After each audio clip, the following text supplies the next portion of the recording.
백지장도 맞들면 낫다는데 어려운 고전 함께 읽고 얘기 나누면 왠지 나도 도전할 수 있겠다는 생각 혹시 해보셨나요? 독서 팟캐스트 부끄럽지만 고전합니다는 그런 생각으로 모인 들바람, 꿈밥, 고칼, 새 구도자의 부끄러운 도전기라 할 수 있는데요. 한 권을 읽더라도 도전의 신세계에 함께 하시는 여러분 모두를 환영합니다. 부끄럽지만 고전합니다.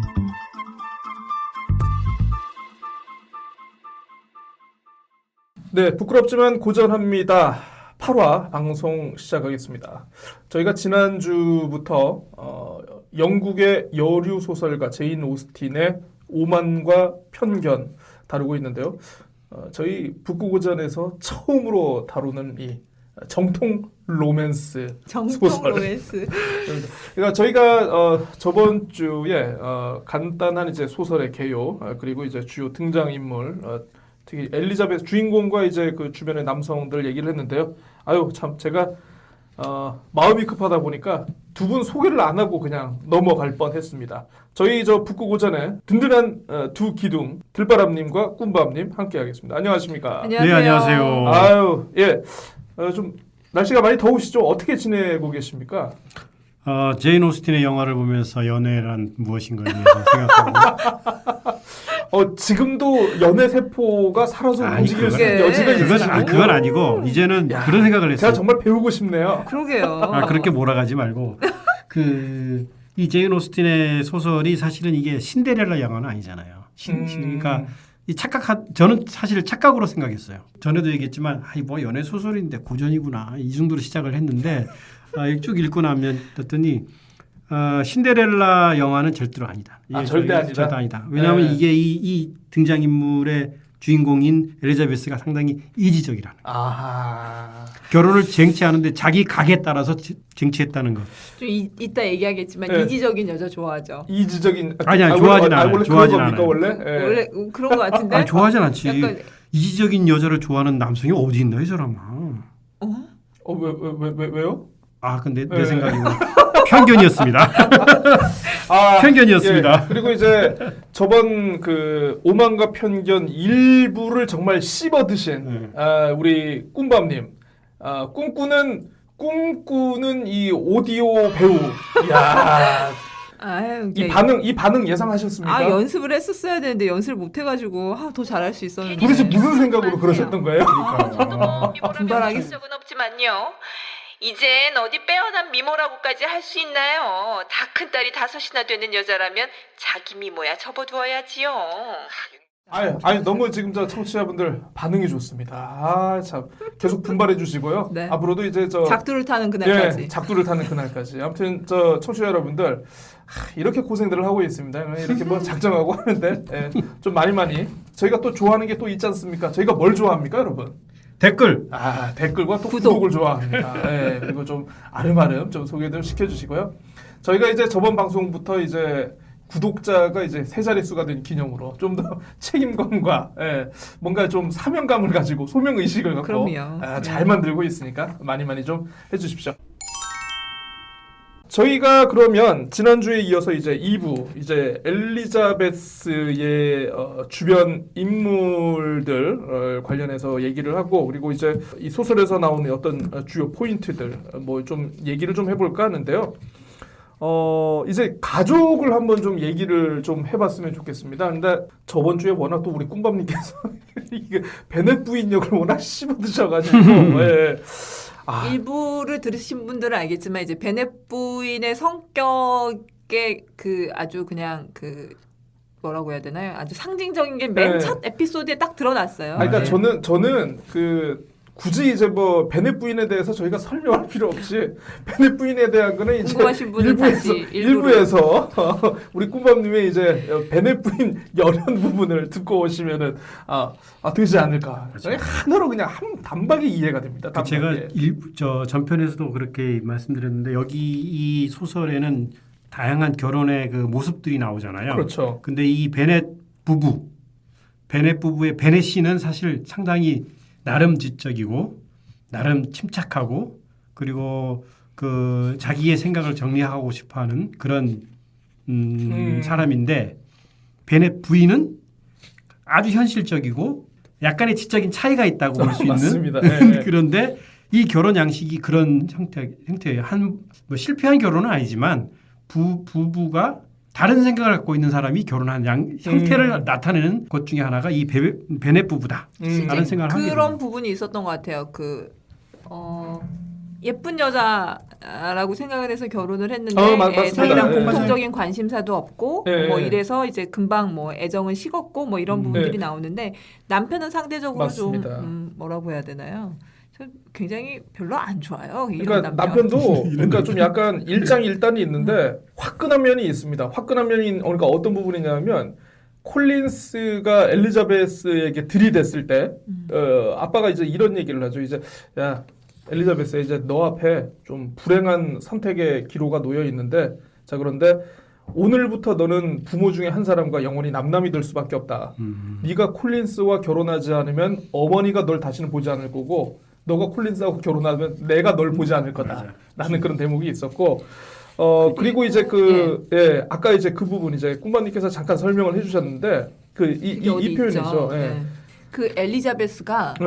아버지에 대한 평가한 부분이 있어요. 리디아를 리디아가 그 장교들 많은 마을로 놀러 간다고 했을 때 아버지가 약간 그런 것들을 방관하고 뭐 이렇게 한 부분이 맞아. 있는데 지금 계속 찾고 있는데 못 찾겠어. 약간 그냥 맞아요. 예. 있는 것 그대로 만족하고 포기한 듯한 그 부인 자기 부인도 포기했고 딸들도 뭐 그냥 그렇게 해서 결혼하면 되겠지 뭐 사실 이런 식. 보면 이제 아버지로서는 뭐 물론 어떤 베넷 씨가 그렇게 굉장히 가부장적이라든가 좀 그러진 않아요. 억압적인 좀 그런 모습은 없긴 없는데 의외로 가족을 내가 좀 이렇게 책임지고 끌고 가겠다라는 좀 긴 플랜을 가지고 나의 사후를 대비해서 좀 이렇게 해야겠다라는 좀 약간 그런 플랜은 좀 약간 없는 어떻게 보면 무책임하게 보일 수 조금 있는 무책임한 그런 캐릭터일 수는 있습니다. 남편이자 이게. 아버지일 수는 있어요. 예. 오히려 근데 그럼에도 불구하고 엘리자베스를 상당히 각별히 이렇게 좋아하는 거는 자기가 갖지 못한 것을 갖고 있는 딸이 그래줬으면 좋겠다라고 생각하는 것 같긴 해요. 이 대목이네요. 이제 그녀의 아버지는 젊음과 미모와 착해 보이는 성품에 반해 한 여인과 결혼했다.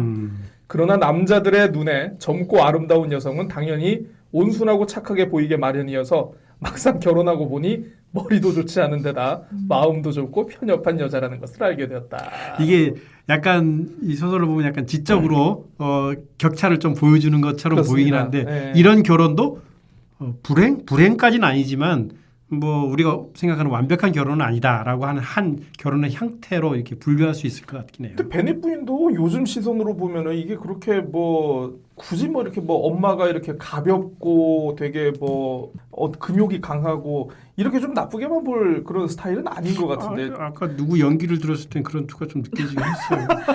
그러니까 딸들을 그 당시에 뭐 사실은 그 여성이 뭔가 그 스스로 자기의 자립해서 생활할 수 있는 상황은 그런 아니죠. 상황들이 아니기 때문에 이제 결혼을 잘 시키는 것이 사실은 자기 자식들을 위한 최대의 맞아요, 최고의 맞아요. 방법이었겠죠. 그러니까 굉장히 적극적으로 좋은 혼처를 찾아 나서는 부인의 모습이기도 하고 굉장히 속물적인 근성, 그렇죠. 뭐 이런 것들이 있는 반면에 아버지는 좀 방관자적이고 조금 적극 약간- 개입하지 않고 자기만 고고한 척 별로 좋지 않아. 근데 막말로 얘기하면 자기 재산이 자기가 죽으면 이제 어디로 없어지죠. 가잖아. 근데 네. 이미 자기는 죽었어. 자기랑 관계가 없는 거야. 실질적으로 종신보험이 분야 종신보험.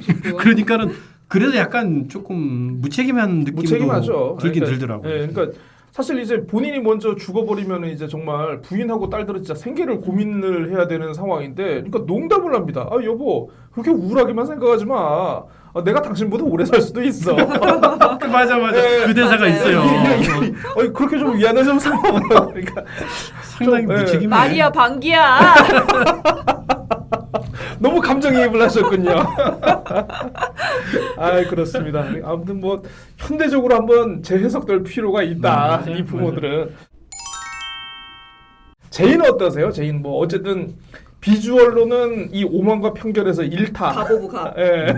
그 영화에도 보면 아니 이름을 모르겠는데 가장 예쁘고 네. 고고하게 나와요. 이렇게. 그렇죠. 예. 근데 보고 저는 약간 뭐라 그러지? 그 제인의 성격이 부러웠어요. 어떤 면이 그렇게 부러우셨습니까? 그러니까 만사를 약간 긍정적으로 보고 어떠한 그 비극적인 상황에서도 품위를 잃지 않고 흔들리지 않는 거기서 뭔가 하나를 잡아가지고 아닐 희망의 거야. 실마리를. 그리고 사람에 맞아, 대해서도 맞아. 예. 그 사람은 아닐 그럴 거야. 수밖에 예. 없는 상황이 있을 맞아, 거야. 맞아. 뭐 이런 것들을 찾아내는 사고 방식이 저는 굉장히 훌륭하다고 생각했어요. 음. 그러니까 여기서는 엘리자베스가 막 이렇게 좀 비난하잖아요. 음. 언니는 너무 세상을 너무 세상을 몰라. 밝게만 예. 봐. 뭐 맞아요. 이렇게 하지만 저는 사람에 대해서 일단 속단하지 않고 그리고 어떤 사람이 어떤 그 행동을 하는 데는 그럴 수밖에 없는 이유가 있을 거야라고 생각하는 자세는 매우 훌륭하다고 생각을 했어요. 맞아. 그러니까 또 이제 그런 면이 또 이제 엘리자베스하고 좀 반대가 되는 게 네. 엘리자베스 같은 경우에는 이제 그러니까 일부에서도 이제 우리 들바람님께서 얘기를 하시지만 자기의 판단 틀이 있어가지고 그 판단 틀을 기준으로 굉장히 직관적으로 뭔가 결론을 그쵸. 내는 게 좀 능숙하다 보니까 엘리자베스는 어떤 사람이라든가 어떤 상황에 대해서 결론을 빨리 내리는데 반해서 제인 같은 경우에는 굉장히 아까도 말씀하셨지만 이제 아닐 거야 이런 거 맞아요. 있을 거야 그러다 그럴 보니까 좀 수밖에 약간 없는 이유가 있겠지 뭐 이런. 봐줘. 근데 저는 약간 더 가고 웃긴 거는 싶었어. 뭐냐면 이 소설을 또 똑같이 이제 결혼 형태로 설명을 한다면 이 빅리와 제인이 성격이 비슷해요. 비슷하죠. 예. 빅리도 다 착해, 다 참 좋아, 해피. 제인도 그렇죠, 해피. 그런 말하는 이유가 있을 거야. 예. 이 다하시가 제인을 못 만나게 한 건 아니죠. 이게 뭐 그런 걸 적극적으로 중재하자고 네. 심지어나마자 안 좋게 얘기도 하고 이렇게 했죠. 베네카에 대한 얘기를 했을 때. 근데 빅리가 그 말을 그대로 들어요 또. 그래서 당분간 안 만나요. 너무 착해. 그런 뭘 이유가 안 흐르는 만나. 예. 그러니까 근데 뭔가 이- 자기가 가서 직접 확인하거나 이 상황을 개척하려는 게 그러니까 아니라 없어. 그냥 빅리와 제인은 똑같아. 착해. 비슷하죠. 그런데 가만 보면 또 그렇네요. 판단력이 둘 다 부족해. 맞아요. 너무 좀 착해서 판단력이- 냉정하게 보면 그런 유형의 사람이 이 둘이 만난 거예요. 부부는 요런 부부 앞으로 어떻게 될지 모르겠어. 얘네들은 빅리는 돈이 많으니까 당시에는 살 수 있지만 지금에서는 어떻게 돼서 살았을까? 지금 현재로 왔을 때는 착하고 착한 부부가 만난 거야. 어떻게 됐을까? 이것도 순댕이 그냥 딱 어디 뒤통수 맞게 좋은 어떻게 그냥. 예. 근데 또 행복하게 살 수도 있긴 있을 거야. 그냥 욕심 안 부리고. 이 소설에는 좀 약간 부정적인 모습으로 그려집니다만은 제가 봤을 때 아마 현대적으로 해석하자면 재평가를 받아야 될 가족이 있습니다. 누구겠습니까? 누구요? 리디아? 리디아죠. 예. 아유, 이 재평가? 망할. 재평가? 이 망나니 같은 놈. 진짜 재평가. 다리몽댕이를 그냥 똑똑 건드려. 그렇죠. 요즘에는 안 그런다니까요. 요즘에는 요즘 안 그래요? 다리몽댕이를 꺾는 뭐 그런 게 아니고 어쨌든 자기 주도적으로 사는 인생 아니겠습니까? 자기 주도적. 예. 철이 너무 없죠. 자기가 원하는 남성을 쟁취하는 어떻게 보면은 뭐 물론 리디아만 보면 방법에 있어서 그렇죠. 좀 약간 문제가 있을지 아무튼 모르겠습니다. 그 장면이 나와요. 보면 그 갑자기 사라지잖아요. 네. 여행을 그 이웃이랑 같이 보냈는데 갑자기 남자랑 사라져. 근데 사라지면서 편지를 하나 써놓는데 너무나 해맑게 행복해. 써놓죠. 안녕. 진짜 잘 행복해. 있어. 내가 우리 집 식구들한테 따로 얘기할게. 이렇게 하면서 뭐 아무튼 되게 해맑게 써놓고 가잖아요. 집안은 난리가 났는데. 그래서 어찌어찌 또 결혼을 해서 집에 왔네. 네. 집에 왔는데 그 속타는 심정들은 생각 안 하고 자기를 축하해달라고 너무나 뻔뻔하게 결혼할 거야. 옷은 뭐 입지? 아니, 뭐 그러니까 이런 거. 통수를 한대. 그러니까 좀 약간 이런 강철 멘탈이 혹시 그 부분은 좀 읽으실 건가요? 그러면 못 찾겠어.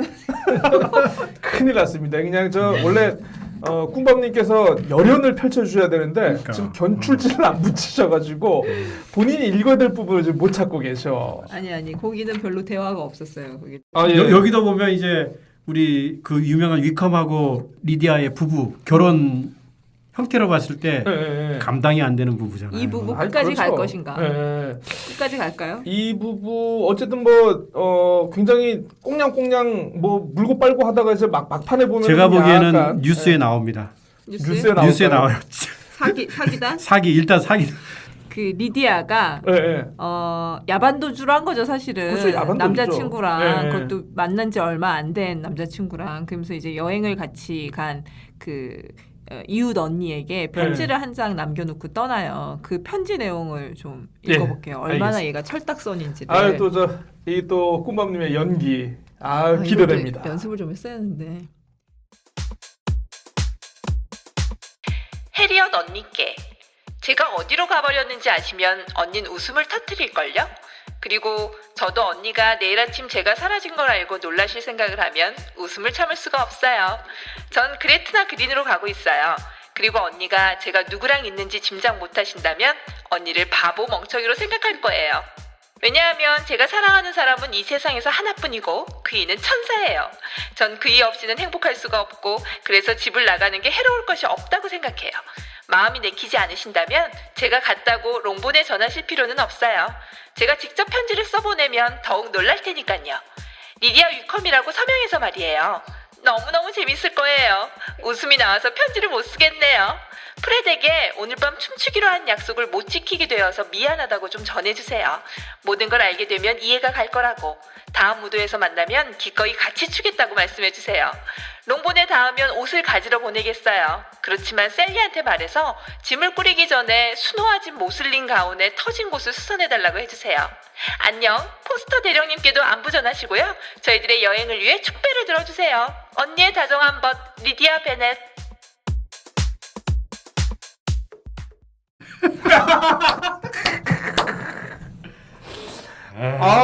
꿈밤 너무 작두 타시는 거 아니에요 지금? 야, 아직 작두를 안 탔어요. 야, 이게 아직 작두는 아닙니다. 약간 작두도 이런 아니에요. 캐릭터 아니었을까요? 아니 완벽한 캐릭터 그 느낌 와요. 정말 진짜. 캐릭터 분석 완벽하게 하셨습니다. 얘 이럴 것 같아 철딱선이. 뭔가 그냥 머리끄댕이를 잡고 야 이년아 뭐라고 잡히기만 해봐라 이런. 이년 잡히기만 해봐라 어디. 아이고 참 그렇습니다. 아니 더 이상 추가 설명할 것 없이 요거 하나면 그냥 리디아의 모든 성격을 알 수 있는. 예. 어머 군부대가 왔대? 어이 군인들 장교들 보러 가야지. 예, 장교들 보러 가야지. 아 참 요즘으로 치면은 이제 어디 그냥 그 클럽 다니기를 굉장히 뻔질나게 다니고. 예. 가장 자기 엄마랑 닮은 캐릭터예요. 야 어제 갔던 클럽은 너무 물이 안 좋았어. 장교들이 별로야. 별로야. 그러니까 요번에 새로 저기 클럽 여기 애들 물 좋다고 하니까 밤새 그쪽으로 놀고. 가자. 밤새 놀고.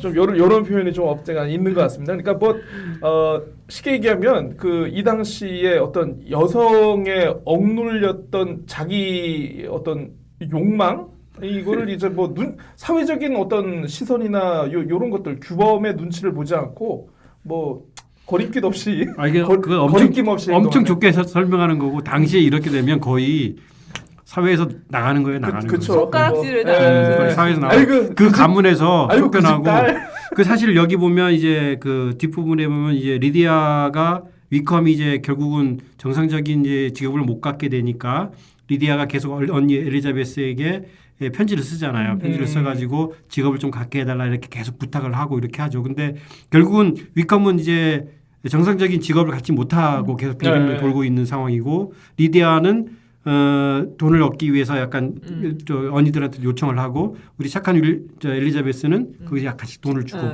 그럼에도 불구하고 다시에게는 예전에 도와준 게 있기 때문에 미안해서 뭐 직업을 좀 알선해달라 이런 얘기도 못하고 전형적으로 참 집안에 참 문제덩어리. 맞습니다. 문제덩어리 부부. 골치 아파요 이런 사람들. 뭐 어차피 베네치 부부 입장에서는 뭐 첫째 딸, 둘째 딸이 뭐 워낙 좋은 집안에 좋은 결혼을 했으니까. 조금 나눠줘도 되나요? 아니 뭐 좀 이런 불행한 결혼도 뭐 있어도 뭐 나쁘진 않죠. 그러니까요. 우리 옛말에 있잖아요. 그 가지가 많으면 바람 잘 날이 바람 잘 없는 게 똑같아. 영국이나 대한민국이나 전 세계가 다 동서고금을 그렇죠. 첫째, 둘째 잘 됐다 싶은데 아이고 저놈. 사기치는 놈한테 걸려가지고. 아이고 예. 자, 그러면 이제 다음으로 이제 엘리자베스의 가족 말고요. 한번 좀 주변인도 좀 약간 살펴볼 필요가 있지 않을까 싶은데 가장 저는 좀 눈에 띄었던 주변인 중에 한 명이 이제 샬럿 씨 아닌가 싶습니다. 이제 엘리자베스의 동네 친구죠. 동네 친구인데 절친이었는데 그 김건모의 잘못된 만남이 생각나는. 엘리자베스와 썸을 탈 뻔한 남자랑 결혼을 하는 거잖아요. 그렇죠. 이제 콜린스 그러니까 썸은 아니고 엘리자베스에게 추파를 던지고 고백을 하잖아요. 실제로 고백은 했으니까. 그렇습니다. 청혼을 했던 사람인데 거기서 퇴짜 받으니까 바로 그냥 샬롯한테 달려가가지고. 그러니까 소설이 처음 나왔을 때 이제 샬롯에 대한 평가는 그렇더라고요. 이제 경제적인 안정을 위해서 이 사랑이 없는 기계적 결혼을 순응하는 좀 약간 그 시대의 전형적인 우물적인 여성 요런 평가가 있는데, 그러니까 이런 해석이 또 가능한 게 뭐냐면 샬롯이 왜 이런 선택을 할 수밖에 없었는가. 샬롯에 대해서도 그 내용이 아마 소설에 나와 있습니다. 이제 나는 이제 나이가 이제 뭐 26, 27인가 그렇게 됐고 나는 집안도 가난하고 더 이상 내가 할 수 있는 이 가난에서 벗어날 수 있는 방법은 나는 결혼 아니면 없다라고 사실 어떻게 보면 제인 오스틴이 이 소설을 통해 가지고 던지고 싶은 주제 의식이 표출되는 대표적인 인물이 아닐까 싶습니다. 그러니까 보면 이제 콜린스하고 결혼을 하죠. 그 극혐의 그 목사와 결혼을 하는데 속물 같고 얼핏 현실과 타협하는 것 같지만 또 굉장히 어떻게 보면 이제 현실 감각을 놀라운 현실 감각을 보여주고 또 보면은 이 샬럿이 굉장히 또 눈치가 빠른 것 같습니다. 그러니까 다시가 엘리자베스를 좋아한다는 것 같다는 거를 엘리자베스도 느끼질 못하는데 이 샬럿이 그걸 먼저 느껴가지고 야 다시도 좋아하는 것 같은데. 맞아. 엘리자베스가 다시에 대해서 좀 약간 안 좋게 얘기를 하자 이런 얘기를 합니다. 그분이 거만하게 행동하는 건 다른 사람들이 잘난 척하는 거하고는 다른 것 같다. 난 그다지 거부감이 들지 않더라. 충분히 그럴 만한 사람이다. 집안이며 재산이며 모든 걸 다 갖춘 남자가 게다가 잘생기기까지 했으니 자부심을 가질 만하지. 이렇게 표현해도 될지 모르겠지만 그 사람은 오만할 권리가 있어. 오만할 권리. 오만할 권리. 그러니까 인정하는 거지. 그렇게 생각 없는 사람이 아니에요. 오만할 그러니까 권리. 놀라운 현실 감각, 진짜. 예. 그 당시에 갖고 있을 수밖에 없는 생각들을 그대로 표출하는 거죠. 그렇습니다. 혹시 뭐 여러분들 뭐 다른 캐릭터 좀 약간 인상에 남는 분들 있습니까? 저는 또 이제 캐서린 영부인 얘기를 또 하지 않을 수가 없는데요. 그러니까 캐서린 영부인은 요즘 드라마로 치면은 가난한 여성이 부잣집 도련님하고 연애를 하는데 부잣집 도련님의 엄마가 나타나. 아가씨, 이거 줄 테니 떨어져요. 이거 먹고 떨어져. 이거 먹고 떨어져. 내가 어떻게 키운 아들인데? 나는 좀 약간 그런 거 있지 않습니까? 그러니까 캐서린 영부인 같은 경우에는 사실은 자기 딸과 다시가 맺어지기를 바라죠. 그러니까 다시의 사촌, 그러니까 이모였나요, 고모였나요? 아무튼 뭐 참 기억은 안 나는데 아무튼 사촌 사이인데 계속 엘리자베스를 좀 약간 견제하는 그런 캐릭터로 막 나옵니다. 그러니까 아가씨는 어떤 교육을 받았나? 혹시 그런 교육을 받으면서 부모님께서 가정교사는 붙여줬나? 아니 저 혼자 했는데요. 아니 가정교사도 안 붙이고 어떻게 그런 교육을 받았단 말인? 뭐 좀 약간 어떻게 보면은 엘리자베스의 결심에 불을 당긴. 맞아요. 예.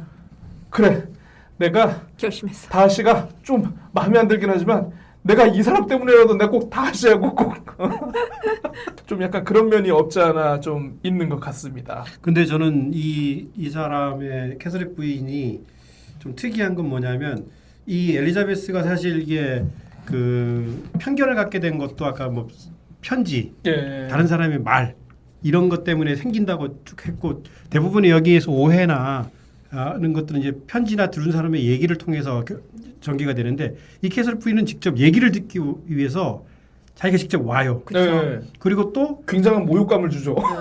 그리고 또 엘리자베스한테 가서 직접 또 얘기해요. 너는 안 된다. 넌 안 돼. 그리고 엘리자베스한테 얘기할 걸 또 다시한테 가가지고 또 얘기해요. 야 가보니까 다시는 너하고 엘리자베스는 안 되겠다. 그리고 다 얘기해버려요. 근데 솔직한 엘리자베스의 심정을 오히려 전달해주는 역할이 결론적으로 되고 그 얘기를 다시가 얘기 듣고는 맞습니다. 이 사람은 나를 가문이나 아니면 어떤 의무나 명예를 때문에 자기가 결혼하거나 이런 게 아니고 나를 진정으로 사랑해 줄 사람이고 나도 그렇게 할 수 있는 사람이겠구나라고 알게 되죠. 다시가. 그 역할을 하는 특이한 아주 직설적인 아주 독설적인 부인이지만 꼰대 오브 꼰대. 아주 정확하게 그 사회를 대변해주는 사람이지만 오히려 이런 설정 때문에 다하시와 엘리자베스가 저희 마음을 이렇게 연결해줄 수 있는 그런 역할을 하게 되네요. 굉장히 참 오지랖도 넓고 좀 약간 직설적이죠. 오만하죠. 그래서 이런 표현이 있습니다. 그러니까 엘리자베스는 얼마 안 가서 이 대단한 귀부인이 이 구역의 치안 담당을 위임받은 것은 아니지만 자기 교구 안에서 적극적으로 치안 판사의 역할을 맡고 있다는 것을 알았다. 예. 자, 그러면 이 정도로 해서 등장인물들 살펴봤고요. 이 정도면 글쎄요, 등장인물이 500페이지 분량에 비하면은 좀 많다고 봐야 되나요? 아니면 좀 적다고 봐야 되나요? 좀 그 저희가 지난번에 했던 모비딕에 비해서는 분량 대비 등장인물은 좀 많았던 것 같습니다. 많죠. 예. 예. 뭐 이웃도 많고. 예. 자, 그러면 이 소설의 뭐 특징, 뭐 좀 포인트라고 할 만한 거 좀 한번 좀 보고 싶은데, 일단 저는 좀 약간 이 책을 접하면서 약간 저는 힘들었던 게 어떤 서사 구조보다는 어떤 감정의 변화가 너무 세세하게 좀 디테일하게 들리다 보니까 평소에 생각이라는 걸 안 하는 저로서는 좀 약간 따라가기가 좀 약간 힘들었다라는 그런 생각이 좀 들었습니다. 이 감정 묘사가 너무 디테일하다 보니까 이게 약간 전지적 작가 시점.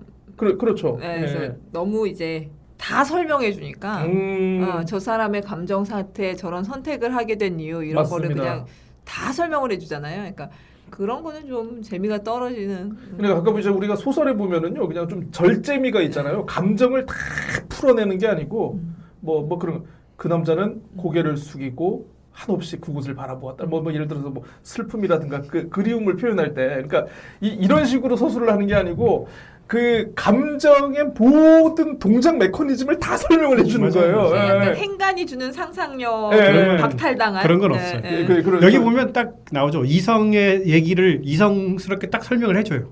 그리고 감정이 느끼고 있는 것을 그대로 딱 해버려요. 맞습니다. 그래서 등장인물이 행위나 뭐 글씨 편지를 쓰거나 그 내용 안에 다 그게 포함되어 있어서 뭐 저는 산뜻한 것 같아요. 그냥 빙빙 돌리지 않고. 그러니까 제가 좀 뽑아본 문장 중에 그러니까 워낙 그런 표현들이 그러니까 매 페이지마다 맞아요. 그런 표현이 있다 보니까 이건 뭐 대표적인 문장을 뽑을 수는 없는데요. 뭐 요런 게 있습니다. 이제 엘리자베스는 샬럿에게 편지를 쓸 때마다 과거의 친밀하고 편안한 우정을 지속하는 건 불가능하다고 느꼈다. 그녀는 꼬박 2시간 동안 자신의 감정을 분석하고 결론 짓느라 잠을 이루지 못하고 있었다. 자신이 다하시를 미워하고 있지 않다는 것만은 분명한 사실이었다. 그러니까 제가 전체 문장을 읽어드리지는 않았는데 어떻게 보면은 감정에 대한 분석과 흐름에 대해서 좀 구체적으로 좀 알고 싶다. 사람의 감정이 어떤 메커니즘으로 어떤 식으로 작동하는지 좀 나는 좀 그에 대한 레퍼런스가 필요하다 싶으면 이 책은 진짜 훌륭한 책인 것 같습니다. 진짜.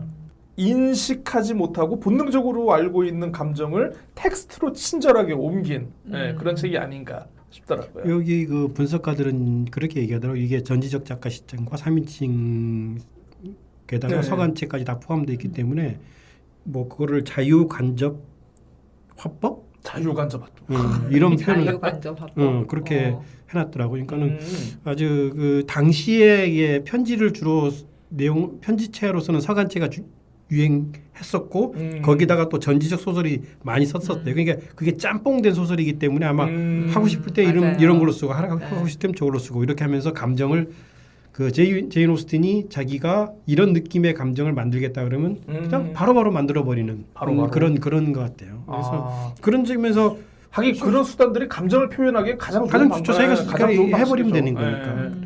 그래서 이성과 감성이 이렇게 복합되어 있는 건데 오히려 이런 화법이 쉽게 설명될 수 있었던 거 아닌가. 그래서 확 와닿잖아요.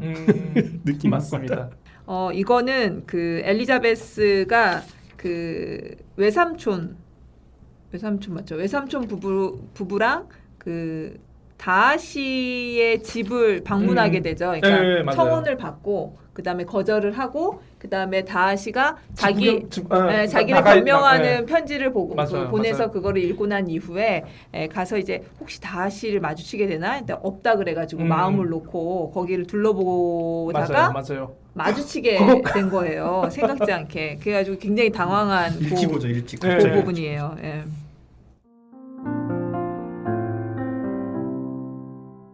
다른 두 사람이 그녀에게로 와서 인물이 훤칠하다고 칭찬했으나 엘리자베스에게는 한마디도 귀에 들어오지 않았다. 그녀는 완전히 자기 감정에 사로잡힌 채 묵묵히 그들 뒤를 따랐다. 수치심과 당황스러움이 그녀를 온통 사로잡았다. 자기가 그곳에 온 것은 세상에서 가장 재수없고 주책 없는 일이었다. 그 사람에게 얼마나 이상하게 보일 것인가. 그렇게 자만심이 큰 남자에게 얼마나 꼴불견으로 보일 것인가. 내가 일부러 자기 앞에 다시 나타난 것처럼 보일지도 몰라. 아, 내가 왜 왔을까? 아니, 대체 왜 그는 예정보다 하루 앞당겨 왔단 말인가? 우리가 단 10분만 빨랐더라도 그의 눈에 띄지 않았을 텐데 말이다. 그 사람은 바로 그때 도착했고 말이나 마차에서 막 내린 것이 분명하니까. 그녀는 그토록 꼬인 만남을 생각하면서 얼굴을 붉히고 또 붉혔다. 그리고 그의 태도가 놀랍도록 변해 있었던 건 도대체 무슨 의미일까? 자기에게 먼저 말을 건 것부터가 놀라운 일이었다. 거기다 그렇게도 정중한 말투로 가족들의 안부까지 묻다니. 이 예기치 않은 만남에서만큼 그가 위험을 부리지 않는 것을 그녀는 여태까지 본 적이 없었고 그렇게 부드러운 말투로 말을 한 적도 없었다. 로징스 파크에서 편지를 쥐어주며 하던 지난번 말과 얼마나 대조되는가. 그녀는 어떻게 생각해야 될지, 이 사태를 어떻게 설명해야 할지 몰랐다.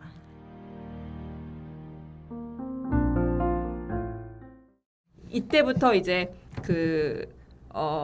자기의 감정의 변화를 자기가 목도하면서 당황스러워하면서 그리고 다하시에 대한 애정이 본격화되는 딱 맞아요. 그 부분이죠. 맞습니다. 예, 예. 지금은 이 대사에서 보면은 내가 왜 이 시간에 왔을까라고 얘기하지만 나중에 가면은 감사하죠. 그때 네. 관계 그렇죠. 그 네. 부부가 가디너 부부인가? 네, 가디너 부부. 가디너 네. 부부였죠. 뭐. 가디너 부부는 또 부부 유형에서 봤을 때 상당히 지적이면서 침착하고 상당히 또 문제 해결을 많이 해주죠. 거의 결정적으로. 해결사죠. 네. 해결사. 부부 입장에서 둘 다 예, 리디아 문제도 해결주고 해결해주고. 그 중간에서 맞아요. 아주 그 착한 부부 중에서도 그 지혜롭게 착한 부부의 네. 유형을 가지고 있습니다. 이 그러니까 부분은. 주변에 그러니까 베컴 가족 주변에 나쁜 사람만 있으면 뭐는 어떻습니까? 좋은 친척도 있는 법이고 멀리 떨어져 있지만 우리 서울에서 서울에서 되게 지금 사업해가지고 좀 잘 사시는 우리 친척분들 뭐 좀 약간 그런 느낌. 우리 이번에 누구 올라가니까 좀 잘 봐줘. 뭐 그런 거 있지 않습니까? 이 어떻게 보면 다시하고 엘리자베스와 다시의 첫 만남이 이루어지는 게 또 이제 무도회장 아니겠습니까? 무도회장. 요즘 젊은이들은 클럽을 하겠지만 이때는 무도회장에서 춤을 추면서 그러니까 무도회장이 갖고 있는 의미가 있더라고요. 그러니까 이제 그냥 마을에서 벌어지는 단순한 행사가 아니고 이거는 이제 제가 좀 나름대로 요 영문학을 공부하시는 분에게 좀 이렇게 물어보니까 원래 이제 이 서양 영미 사회에서의 무도회라는 게 그러니까 이제 어린 소년과 소녀가 정식 성인이 돼가지고 쉽게 얘기하면 결혼 시장, 연애 시장에 첫 데뷔를 하는 게 이 무도회라고 하더라고요. 그래서 사실 뭐 우리나라도 옛날엔 그렇지만 이제 사실 사람과 사람이 만나가지고 쉽게 연애를 하고 그래서 뭐 결혼을 한다는 것 자체가 사실 그렇게 흔한 케이스는 아니었지 않습니까? 그게 이제 서양도 특히 이제 이런 젠틀이라든가 귀족들도 좀 비슷한데 공식적으로 내 딸이 요런 애가 있다, 내 아들이 요런 애가 있다 데뷔를 시키는 무대가 이런 무도회라고 하더라고요. 그래서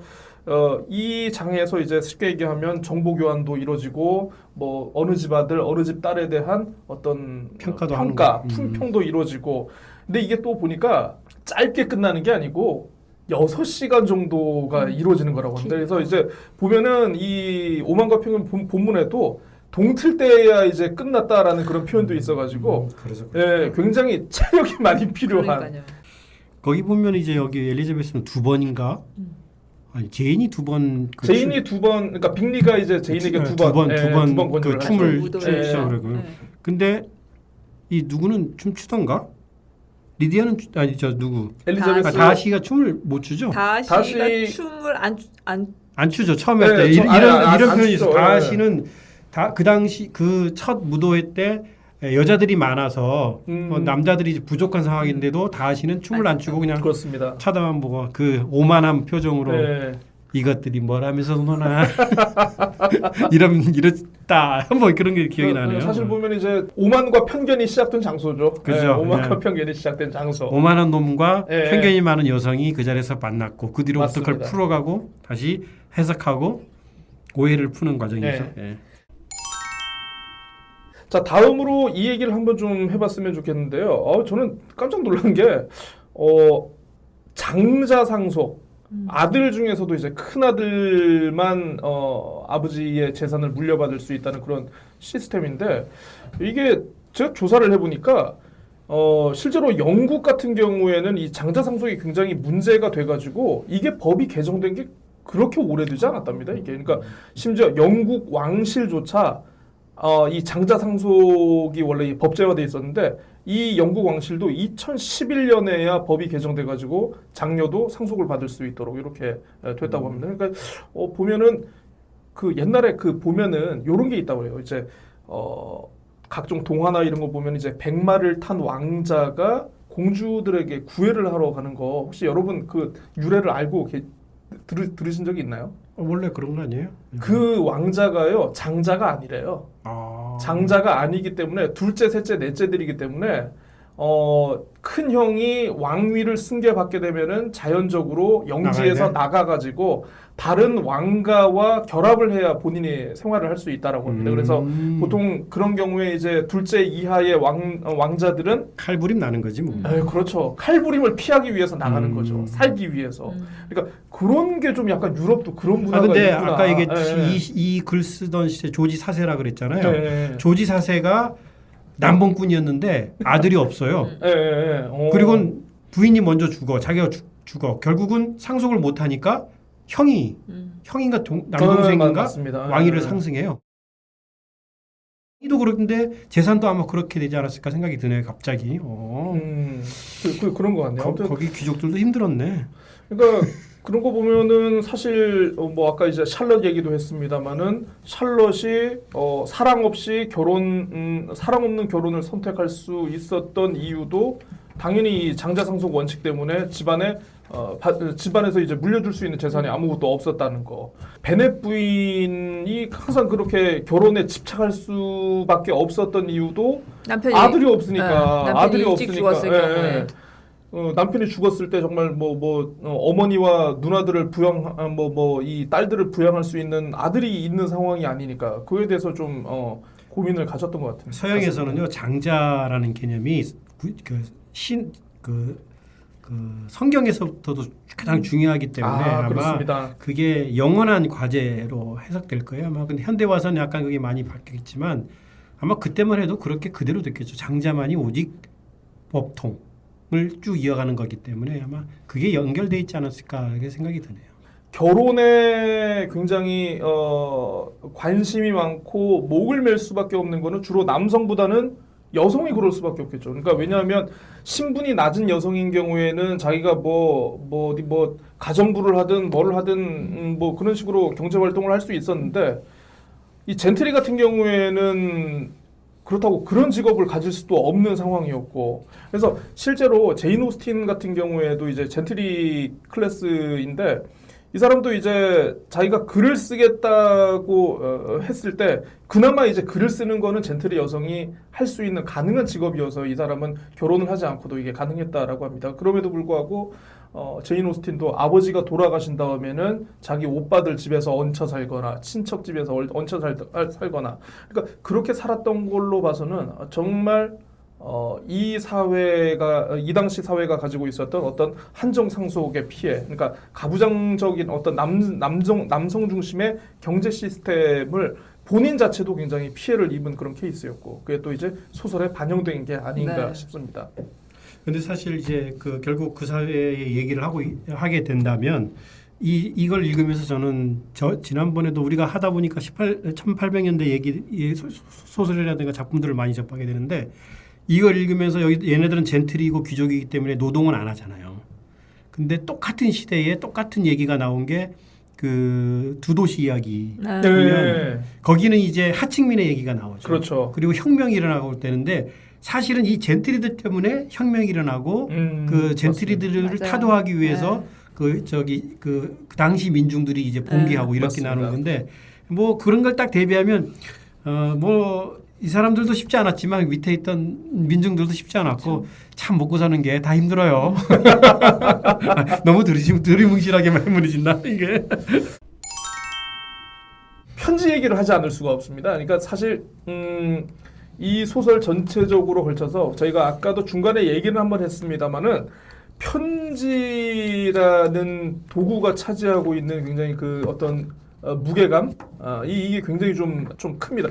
총 전체적으로 보니까 40개의 편지가 나온다고 해요. 40개요? 이 전체적으로 40개 편지가 나오는데 그 중에 한 7개 편지 정도가 이 플롯을 구성하는 굉장히 중요한 요소이기도 하고 또 이제 또 어떤 성격이냐면 이제 캐릭터의 성격을 부각시켜주고 또 이 편지가 또 약간 원래는 주는 사람 쓰는 사람과 받는 사람 비밀성이 좀 있지 않습니까? 이 비밀성에서 오는 어떤 진실 전달자 그런 역할을 지금 하고 있더라고요. 그래서 사실 이제 뭐 다들 아시겠습니다만은 이 소설의 중간 부분에 나오는 이제 다하 씨가 엘리자베스에게 주는 편지. 이게 사실 여기서부터 이제 모든 게 다 뒤집어지죠 이제. 그러니까 네. 엘리자베스가 다하 씨에게 갖고 있던 편견을 깨주는 그렇죠. 결정적인 역할을 네. 하죠. 그래서 이 편지를 읽으면서 난 누군가 여긴 어딘가. 그러니까 나중에는 이제 그런 표현이 나오더라고요. 이제 다하 씨의 편지를 거의 훤히 외울 정도가 되었다. 엘리자베스는 문장 하나하나를 음미하면서 읽었다. 그럴 때마다 편지를 쓴 사람에 대한 감정이 달라졌다. 그러니까 좀 약간 전체적으로 이걸 확 뒤집는 가장 큰 사건이 있고 처음에 나온 서신이 뭐냐면은 이제 그 콜린스가 이제 가겠다라고 이제 베넷 가겠다고 한 그 편지인데 이거는 사실 어떻게 보면 이제 콜린스의 성격과 또 이제 엘리자베스가 직면하고 있는 어떤 현실적인 어려움을 이렇게 편지를 통해 가지고 좀 보내준 거고 그리고 또 이제 그 엘리자베스하고 이제 제인 사이에서도 이제 편지를 많이 주고 받아요. 그래서 많이 받죠. 네. 네. 그러니까 제인이 이제 런던에 가 있을 때 이제 그 리디아의 도망 소식을 편지를 통해 가지고 이렇게 알게 돼 있고 그리고 아까 또 저 꿍밤님께서 읽어주신 그 리디아의 편지도 최고의 편지예요. 푼수떼기 편지도 최고로 재밌는 내용이에요. 엘리자베스랑 다하 씨가 결혼에 이르기까지 가장 중요한 편지 두 번이 아까 얘기한 그 다하 씨에 대한 편견을 깨는 편지 하나하고 그 다음에 그 다하 씨가 리디아를 위해서 한 그 집을 맞습니다. 위해서 그 문제 해결을 해주잖아요. 돈으로 위커면 뭐 빚을 갚아주고 가드너 부부 그거가 이제 맞습니다. 그 외숙모가 그러니까 다시 보낸 편지. 결정적인 키가 그러니까 인물과 인물 간의 대화를 통해서 해결되고 어떤 오해나 이런 걸 파악되기보다는 진짜 편지를 통해 가지고 모든 그동안에 이제 어떤 비밀을 무장해제시키는 그 수단이 편지였던 것 같은데 편지 써보신 지 오래들 되셨죠? 오래됐죠. 이 자리에서 얘기해도 되나?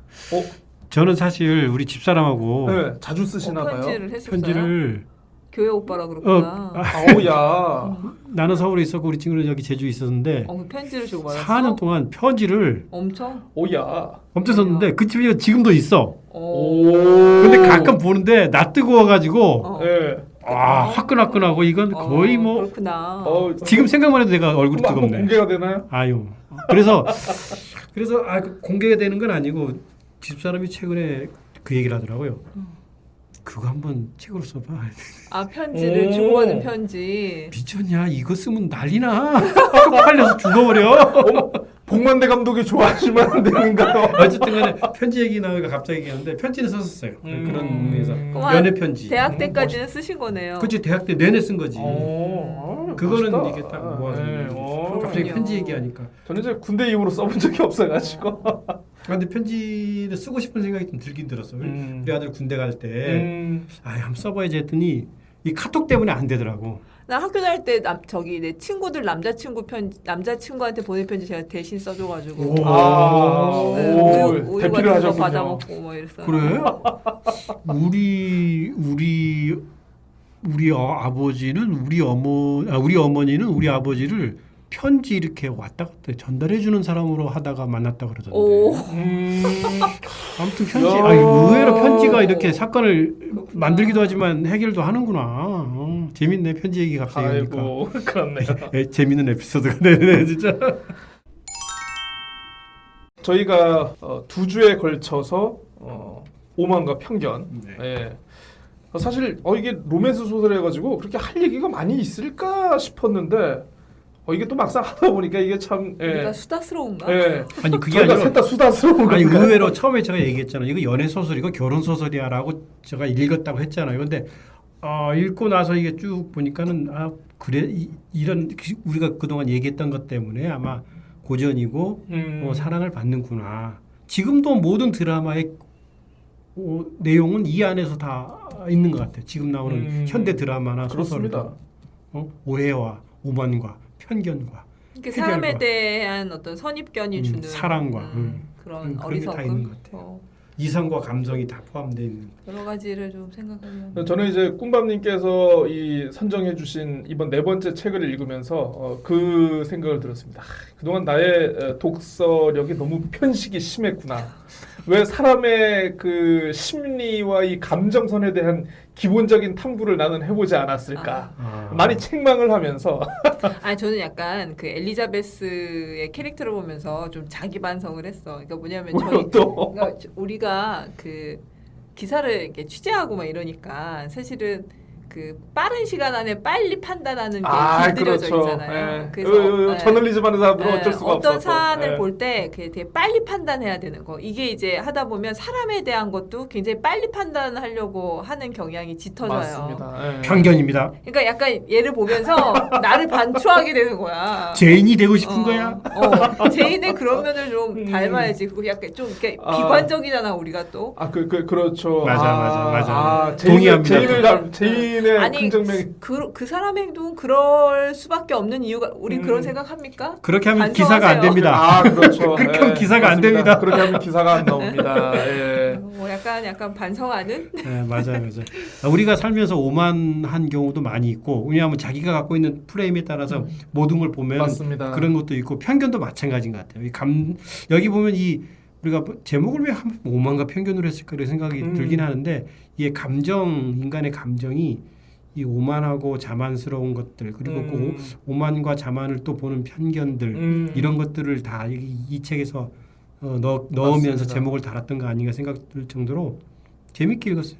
아니 연애 소설인 줄 알았어요. 다행이네요. 저는 이제 두 분 뭐 감상평에도 저는 굉장히 동감을 하지만 한편으로 또 이제 또 그런 생각을 해보는 게 이 시대에 이제 처음에 그 오만과 편견이 나왔을 때 굉장히 인기가 많았다라고 하더라고요. 소설 자체가. 그러니까 이 소설이 왜 인기가 많았을까라는 생각을 좀 해보면은 그러니까 사실 이 당시에 뭐 젠틀이라든가 이 소설에 나오는 여성과 같은 어떤 신분의 사람들은 행복한 사람보다는 아마 불행한 사람들이 많지 않았을까. 본인 뜻대로 경제 생활도 할 수 없고 결혼도 할 수 없는 상황에서 아마 그 분들 그러니까 그 당시의 사람들이 이 소설을 읽으면서 뭐 나름대로의 어떤 대리만족? 카타르시스, 대리만족을 느끼지 않았을까 싶은데 어떻게 보면 작가로서 제인 오스틴이 그런 포인트를 잘 짚고 들어간 면도 없지 않아 있는 것 같고 그걸 보면은 정말 작가라는 사람이 현실을 반영을 하는 것도 중요하지만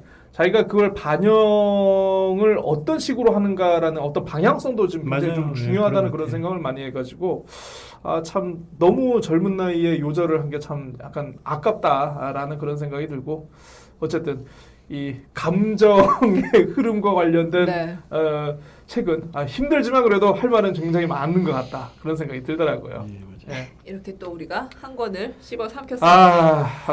참 두 분 2주 동안 참 고생 많으셨습니다. 저희 혹시 뭐 다음 책 준비가 됐을까요 혹시? 루소의 책을 한번 읽고 싶어요. 야 세다. 또 프랑스야 또 왜? 날도 더운데. 네. 그렇구나. 네. 휴가철인데 이거 좀 심하겠다. 괜찮아요. 괜찮습니다. 이끄시는 대로 루소의 가겠나이다. 뭔가요? 에밀인가요? 에밀 말고 네. 더 근본적인 인간 불평등의 기원이라는 책. 이야, 세다. 두께가 사실 몇 페이지짜리인지 모르겠어요. 예, 인간 불평등 기원론. 예. 근데 이거 사실 이거를 추천하는 이유 중에 하나가 최근에 새로운 책을 하나 읽었는데 예. 휴먼 카인드라는 책이 하나 휴먼 카인드. 읽었는데 저희 집에 굴러다니고 있어요. 그분께서 이거. 깜짝 놀란 책이었어요. 읽고 나서는 어. 내가 갖고 있는 편견을 응. 어느 정도 아니, 깨뜨렸는데 잠깐만, 저 들바라님은 도대체 한 달에 책을 몇 권? 일을 안 해요. 근데 나는 도대체 하루가 몇 시간이지? 어쨌든 간에 그래서 이렇게 제안을 하는 겁니다. 다음 우리 에피소드 할 때 어떻게 될지 모르지만 제안. 루소의 인간 불평등의 기원 제안합니다. 아니 뭐 또 이 우리 저 청취자분들이 또 이거 방송 듣고 계시는데 저희가 또 뭐 이제 와가지고 아이고 저희 그 사실 사정이 있어가지고 저희가 바꾸기로 했고요. 여름철인데 그걸 읽기가 좀 그렇긴 하네. 아니요. 휴가철인데. 아 뭐 뭐 가는 거죠. 저는 뭐 이제 뭐 농사를 짓듯이 물고기를 인생 잡듯이 예. 저는 근데 꾸준히 이게 몇 페이지짜리야? 아무튼 읽도록 하겠습니다. 아무튼 저 다음 책은요. 그러면 들바람님께서 추천해주신 루소의 인간 불평등의 기원에 관하여를 하는 걸로 하고 아무튼 한번 죽었다 치고 한번 독파를 한번 해보도록 하겠습니다. 2주 동안 오만과 편견, 제인 오스틴의 오만과 편견 내용 준비하시느라 두 분 너무 고생 많이 하셨고요. 어떻게 청취자 여러분들께 재미있고 유익한 에피소드가 됐는지 모르겠습니다. 관련해 가지고 감상평들 댓글로 남겨주시고 많이 사랑해 주시고요. 그리고 저희가 공식 인스타그램 계정을 지금 만들었죠. 네. 예. 아무튼 저 인스타에서 북구 고전, 부끄럽지만 고전합니다. 이렇게 검색해서 찾으시면 될 것 같고요. 저희 관련해 가지고 독서 말고도 저희가 좀 다른 관련된 내용들을 좀 이렇게 좀 한번 담아서 여러분들과 인스타그램으로 한번 좀 소통을 해볼까 합니다. 2주 동안 함께 해주셔서 감사드리고요. 무더운 여름 지치지 마시고 힘내시고 저희는 다음 작품으로 다시 찾아오겠습니다. 자, 두 분도 예. 다음에 만날 때까지 건강하십시오. 예. 네. 안녕히 계십시오. 고생하셨습니다. 즐거웠습니다. 부끄부끄. 부끄부끄. 부끄.